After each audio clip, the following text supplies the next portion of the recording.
In today's video, I'll be showing you how I turned these images or video clips into the finished project. So let's get right into it. So in this project, we'll be using After Effects, Photoshop, and Blender. Let's start with loading in the footage. So first, you're going to left click and then go to Import and then File, or you can just press Ctrl I. So I'm going to select all the files that I'm going to need. Then after you selected them, you can just click on Import. And after they've been imported, we're going to simply just drag it onto this little icon right down here. And then this will create our new comp. And as you can see, this is just a still image or video that was shot. And for this, we're going to simply be doing a clean plate, which essentially means that you're removing any unwanted objects within the shot. Well, for this was a clean plate, but there's a few things in here that we would need to remove before we continue. And the way we do this is by right-clicking on the mouse, and then we simply go to Time, Freeze Frame. Obviously, there's not going to be movement because we've frozen it at this frame. But if I was to show you on a different piece of footage, let's use this piece of footage for an example. And as you can see, there's movement. We're simply gonna say, let's freeze frame right around here.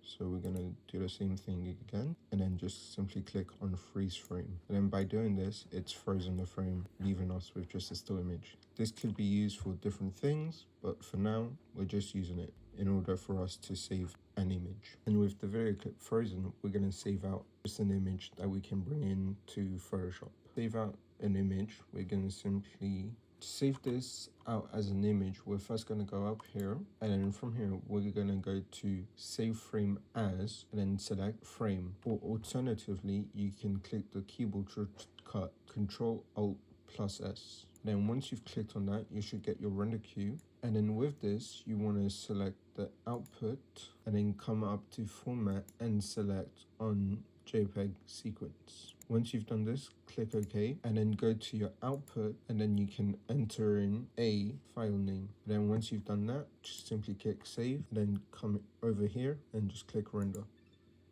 And you'll get a sound from After Effects to let you know that the render is finished. And now let's hop over to Photoshop.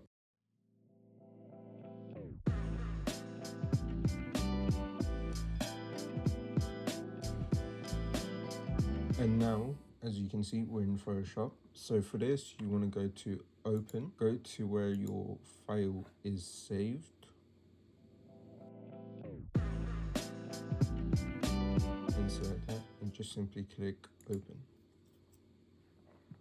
And then once your file's into Photoshop, we're simply gonna remove some of these objects. And to do this, we're gonna simply use the clone stamp tool. And if you're unsure about what the clone stamp tool does, it will simply just select pixels which are nearby the object to copy over on top of that object. So for example, you're gonna first of all wanna hold Alt, and this should give you a little cross-eye circle. And then from this point on, just let's say we were to get rid of this table. You're first of all gonna click onto the white wall, and then once you've done that, you should see your brush kind of the same color as the area that you've picked. And then simply just click, and as you can see, it disappears. And you can see the cross that's selecting the pixels from where I saved it. But that's not what we're going to remove. So for this, we're simply going to zoom in by pressing Z, and then zoom into these areas. And then to move around in your picture, you're first of all going to want to press the spacebar. And then once you've got your little hand, you can simply left click. And to go back, just simply press S for the keyboard shortcut. And if you want to make your brush size smaller, you can just come up here and then simply drag the size. So this should be a good size. Now let's just get on with doing that. So you want to simply select areas that are close by, and then just simply brush it. And I would suggest you take your time with this and make sure that you select close by pixels. If you can't, go a little bit further out, but try and keep the same pixels. So as you can see here, we've got a dark area, then a slightly lighter area, then dark area. And to get rid of this top bit here, you're simply going to want to Alt until you get the cross eye. Then you want to click, and then once you've let go, it's retained those pixels. Then simply you want to go over. But if you were to do this here, see, it's just going to mess up. If you just keep to those simple rules, you should be done with it. And you want to make sure that you just select nearby pixels. You won't need to select nearby pixels every time, but make sure you do them as often to get good and accurate results. And don't worry if this takes you a bit of time to get right, it will always take someone time to get right.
Okay, so once you've done, you need to make sure when you are doing it that you take your time with it, pixels that are next to the object that you want to remove to get the best result. And then if some parts look off, that's fine. Slowly go back by doing Control Z and then go again. Take your time, match up the shadows where there is shadow and match up where there's light.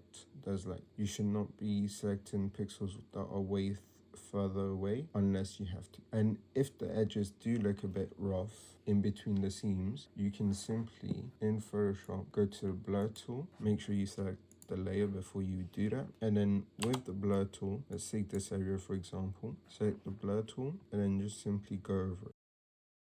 And then with the blur tool, it should just simply magically make those harsh lines disappear. And again, if anything does not look right, simply just do Control Z and then try again. It's fine if you do not get this the first time, it will take some time, but the more you do it, the better it will get. So now with this image done, we are going to save this image.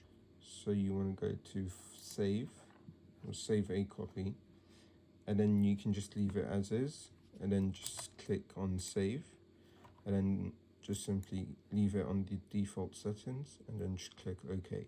And then once you do that, you can minimize Photoshop and come back into After Effects. So now, once you're in After Effects, you want to simply select on your clean plate or whichever footage you were making a clean plate for. Simply right click onto that footage and then go to where it says replace footage and then go to file, locate where you saved your image, select it, import, and then with that, now it will just simply swap out that first footage for this, and now your clean plate is in After Effects. The next step, so now we're going to select our other two clips and drag them below, and you might be wondering why there's nothing there. Well, you're going to have to select the two of them and then make sure they come above the clean plate. And yes, you can only see one person, but then there's another person behind it if we move the time slider. So you see two different clips. Now with the first clip, we're going to simply cut out this actor by doing a bit of rotoscope. To do this, we're first of all going to select the roto brush, then double click on our actor's footage, and then you should see a green circle that comes up. To make the circle bigger, you want to simply hold Control, then left click and then drag. So after you've got your brush to the size, to the correct size, you want to simply paint all over the object. And then once that's done, you should get a purple outline. And then for this, you want to zoom in a bit and then move it and make sure that the purple line goes all around your subject. And if for some reason there's this where the purple line has gone beyond your subject, you want to simply just press Alt and then you'll get a red circle, and that tells After Effects the areas you do not want to be rotoed.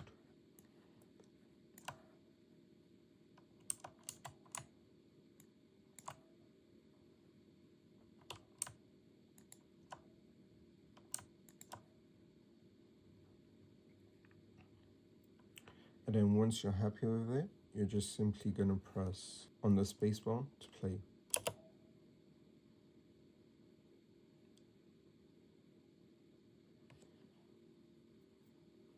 And then as you can see, there's this green bar moving along. That's just simply checking the row all around your actor's position.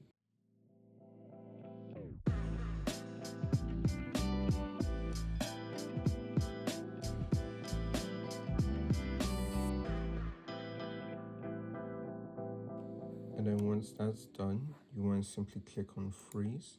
So like this, it won't change while you're continuing working.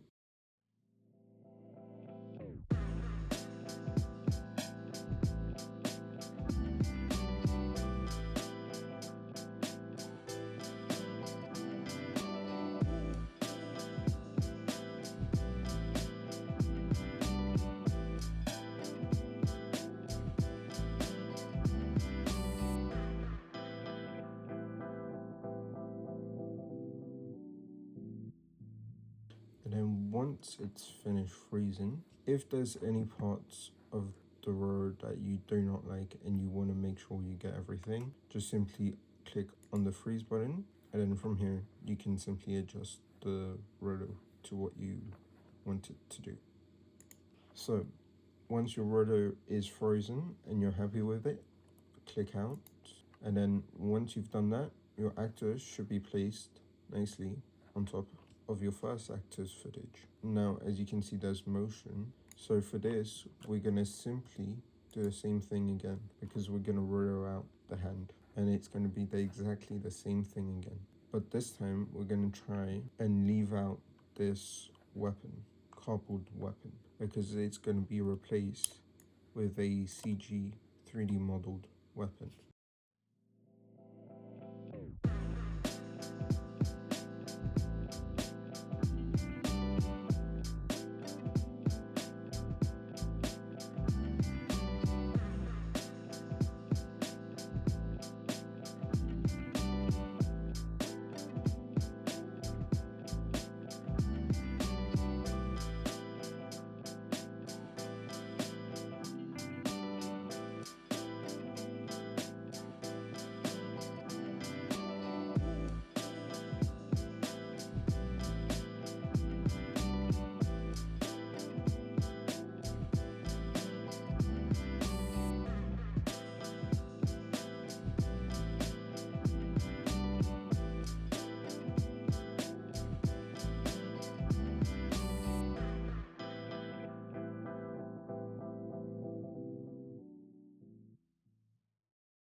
So now that we can see the first actor's hand is rotoed, and you might be wondering why is there a space there? This space is where we're going to add our weapon, our 3D weapon. So to do that, we're simply going to go back to project, and then we're going to import.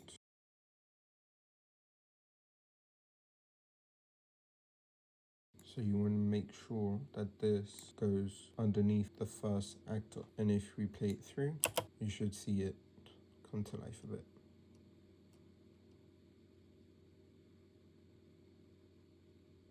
So you might be wondering, well, there's a few fingers missing. So for this, we're simply going to take our first actor and we're going to duplicate that footage by doing Control D, and this will go underneath the weapon. And then for this one, you want to simply make sure that you uncheck the FX button, and then for this one, it's simply going to be roto again. So double click. Well, first of all, you want to make sure you delete the rotor brush that was from the previous layer, and then you want to make sure you select the parts that are needed, which would just be the fingers.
Okay, so once your roto is done and completed, you want to make sure you move the layer above the CG so that it comes up.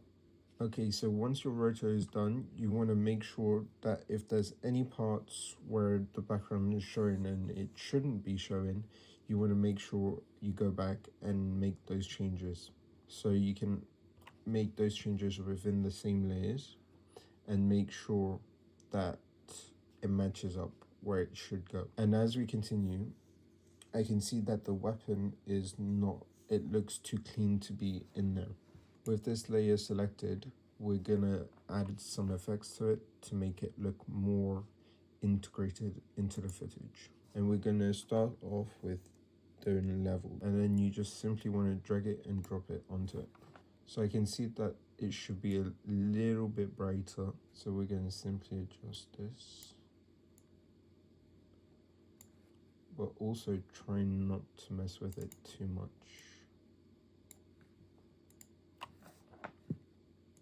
Next, we're going to add a curve.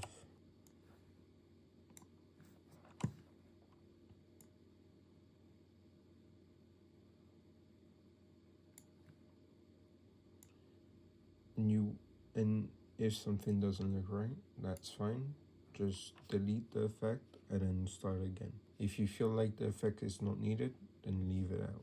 Next, we're gonna add a slight blur because the footage is blurry, and so we need to make sure it matches. And so for this, we're gonna add a Gaussian blur to the 3D weapon.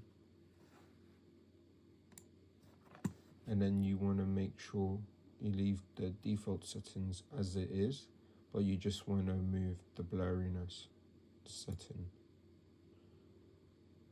And you wanna make sure you move it a tiny bit at a time and not a lot, because if you move it a lot, it will just not look right.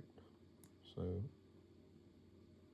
you just want it to have a bit of a blur, just so like this it looks a little bit less out of place. It looks good. Thanks for watching. See you next time.